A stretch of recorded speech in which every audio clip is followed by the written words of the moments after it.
बात कर रहे हैं साल 2025 में होने वाली मुख्तलिफ वारदातों की और उन वारदातों के हवाले से अगर हॉट स्पॉट की बात की जाए तो ये मुमकिन नहीं है। सबसे पहले बात करेंगे डिस्ट्रिक्ट कोरंगी की, जहां सबसे ज्यादा वारदातें रिपोर्ट हुई हैं। रिपोर्ट के मुताबिक 18% वारदातें सिर्फ डिस्ट्रिक्ट कोरंगी के अंदर हुई हैं। इस वक्त हम उसी हॉट स्पॉट पर मौजूद हैं। ये मेन रोड है, मेन सड़क है कोरंगी की, जहां इंडस्ट्रीज भी मौजूद हैं और साथ साथ इस सड़क के ऊपर न सिर्फ मोबाइल छीनने की वारदातें रिपोर्ट होती हैं, बल्कि साथ साथ मोटरसाइकिल खेलने की भी सबसे ज्यादा वारदातें इसी सड़क पर रिपोर्ट हो रही है। मेन सड़क मेरे बिल्कुल सामने की जानिब जो है वो बुरश चुरंगी मौजूद है। बुरश चुरंगी से लेकर मूसा चुरंगी तक ये सड़क जाती है और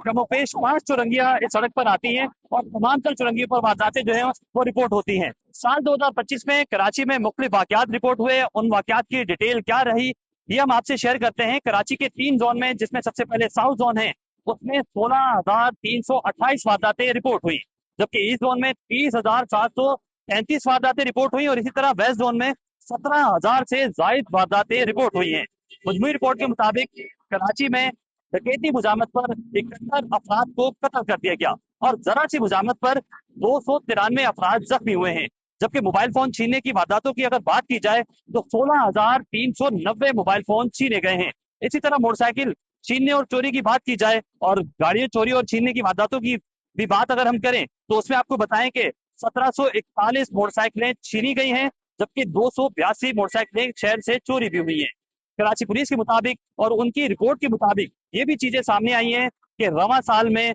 अब तक जो ई चालान का सिस्टम कराची में जारी किया गया है अक्टूबर के महीने से, तो अक्टूबर में सबसे पहले हम बात करें तो 13,740 चालान जो है वो किए गए हैं। ई चालान की मदद से न सिर्फ चालान किए गए हैं बल्कि शहरियों के लिए जो पहला चालान था वो माफ करने का भी कहा गया था। इसी तरह नवंबर में जो ये तादाद है वो 84,560 के करीब रही है, जबकि दिसंबर के महीने में ये बताया जा रहा है कि 70,000 से ज्यादा चालान किए गए हैं। जो मजमूई तौर पर अब तक कराची में चालान हुए वो 1,68,000 से ज्यादा चालान हुए हैं। न सिर्फ कराची बल्कि कच्चे की भी हम बात करेंगे और कच्चे में डाकुओं के साथ पुलिस का मुकाबला जारी रहा, जहां डाकुओं की जानिब से अपने आप को डीवेपनाइज करने के लिए और पुलिस को सरेंडर करने के लिए कहा गया और बताया गया है कि 50 से ज्यादा डाकू जो है उनको जो है वो डीवेपनाइज भी किया गया और साथ साथ उनकी जानिब से सरेंडर भी किया गया है। इसी दौरान जो पुलिस मुकाबले हुए कच्चे के इलाके में उसमें बताया गया है कि डकैती पर और मुख्तलिफ जो मनी ट्रैपिंग के वाकयात हुए कच्चे के डाकुओं की जानिब से 199 डाकू जो है वो अब तक हलाक हुए हैं और साथ साथ ये भी बताया गया कि 508 डाकू जो है वो जख्मी हुए हैं। जबकि इन डाकुओं के कब्जे से पुलिस की जानिब से जदीद असला भी बरामद किया है। मुख्तलिफ इकसाम का जो असला है उसकी तादाद 1390 बताई गई है। मजमूई तौर पर अब तक ये भी बताया जा रहा है कि जो मुलजमान मुख्तलिफ इस तरह की वारदातों में हनी ट्रैप की या फिर शहरियों को अगवा बराए तवान की वारदातों में जो मुलविस थे कच्चे के इलाके में स्पेसिफिकली, उनकी तादाद जो है वो 36 है। साथ साथ हम आपको ये भी बताएं कि रवां साल ट्रैफिक हादसा में भी जो है वो इजाफा हुआ और उसमें अब तक की जो फिगर है वो बताया जा रहा है कि 750 से जायद अफराद मजमूई तौर पर जो है वो मुख्तलिफ हादसा में जाबाक हुए हैं,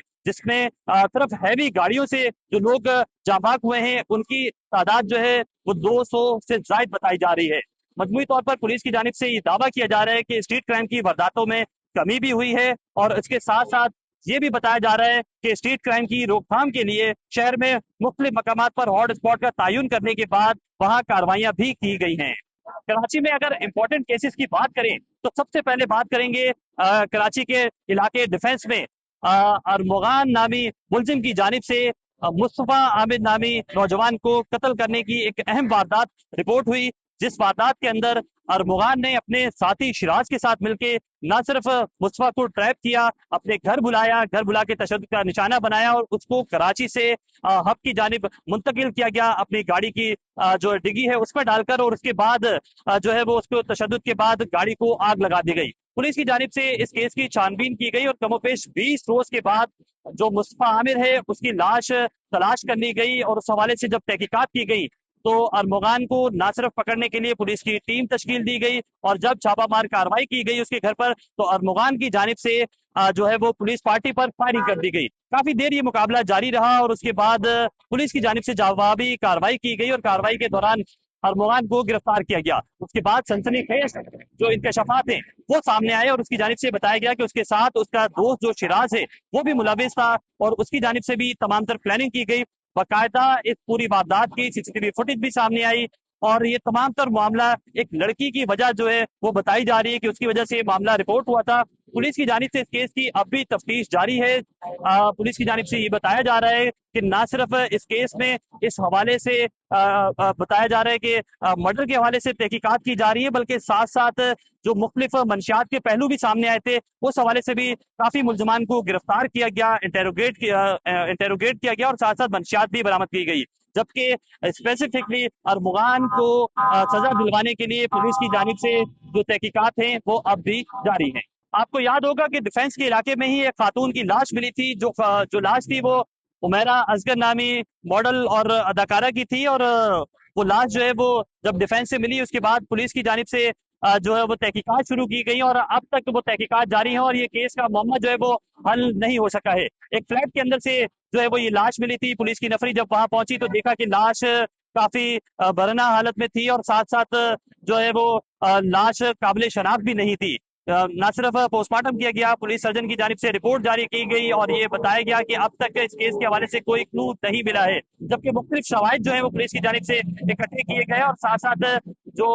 मकतूला खातून है उसका जो मोबाइल का सीडीआर है, मोबाइल डेटा है, साथ साथ लैपटॉप है वो बरामद कर लिया गया और फैमिली के हवाले जो है वो लाश की गई। अब तक इस केस को हल नहीं किया गया है और मुख्तलिफ पहलुओं से इस वाक़े की भी तफ्तीश जारी है। साथ साथ हम इस चीज पर भी बात करेंगे कि कराची में आग लगने के वाकयात भी साल 2025 में ज्यादा रिपोर्ट हुए और उनकी वजूहात अब तक सामने नहीं आई हैं। मुख्तलिफ आग लगने के वाकयात जो है वो इंडस्ट्रियल एरियाज में पेश आए, उसके बाद जो है ना सिर्फ वो आग लगने के वाकयात की वजह से जो बिल्डिंग है वो जमीन बोझ हुई, बल्कि मुख्तलिफ जो रेस्क्यू इदारे के एहलकार हैं वो भी इन वाकयात के अंदर जख्मी हुए हैं। आपको याद होगा कि गुलिस्तान जौहर में निजी शॉपिंग मॉल के अंदर आग लगी और आग ने पूरी शॉपिंग मॉल को अपनी लपेट में लिया और उसके बाद इब्तदाई तौर पर यह बताया गया कि आग शॉर्ट सर्किट के बायस लगी है, लेकिन उसके बाद उसकी तहकीकात भी की गई और उस वाकये का मुकदमा भी अब तक दर्ज नहीं किया गया है।